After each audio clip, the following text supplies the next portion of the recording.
the law of entropy, which is that it's the natural state for things to become more and more disordered, more chaotic over time. This law applies to the science of thermodynamics, but who's to say we can't use this for other sciences? Like for example, psychology, because it is the natural human instinct to do stuff that is chaotic to our own minds, to do stuff that is harmful to ourselves. If you had all the money in the world, you would be left to have no real purpose, no real need to do any work. You'd be left to your own natural instinct and your own hedonic vices. So what would you do? You would go out and probably do the most dopaminergic, short-term gratification things that you can. You'd probably go party a lot, drink a lot, do a lot of drugs, hook up a lot. You'd be doing these things that are not good for you. Sure, they can be fun in small doses, but through the compound effect of doing all these things, they will rewire your brain. They'll make you more accustomed to short-term gratification. This, I believe, is the natural instinct for humans to do stuff that is most of the time not good for themselves. The things that our instinct wants is not necessarily gonna make us happy. Most people don't even know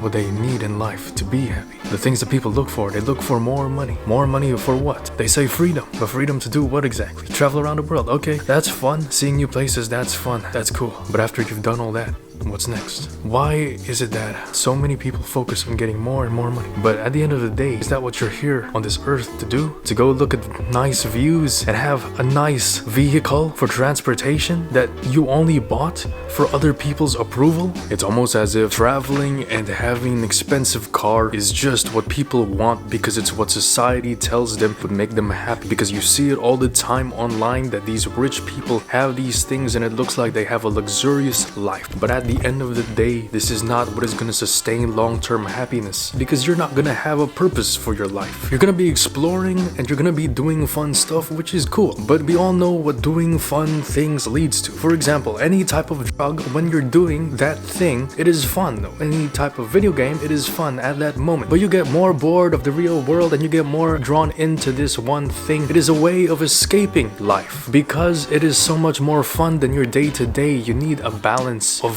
things that are fun but challenging, things that are fun but also hard, painful, maybe not always fun, but you still do them. And because of that, you feel what life has to offer, because life is not all about just pleasure. Life is pleasure and pain. So if you're just trying to seek out pleasure and you're not trying to seek out pain, you will be living a life of escape and you will not be fulfilled in your life. It's clear that people don't know what they want in their lives. Have you seen how many people go back to toxic relationships? How many people have you seen overlook red flags in relationships because they want that companionship, that short-term feeling in their mind where it's like, oh, I'm getting love right now, I'm getting cared for right now, I need this to continue, I can't deal with the feeling of abandonment, of loneliness, I will continue this even though I know long-term it is detrimental to my mental state. In fact, even the smallest minute things that we do as human beings is not optimal for our mental health. Here, let me explain. The one thing that is best for our mental health would be probably to meditate, because in that state, we're emptying your mind, and the only thing that comes up in your mind is some random thoughts that come up. You just observe them, and you don't put any emotional attachment to them. It is in our innate human desire to put emotion behind these thoughts that come in our brain. For example, if you try to meditate, you'd probably be thinking in the first 10-30 seconds, this is boring, and then you'd feel the emotional boredom, and then you'd give up. That already is not a nice feeling. Just in that short amount of time, your brain is already making you not enjoy the present moment. So just imagine in that short amount of time, if one thought would appear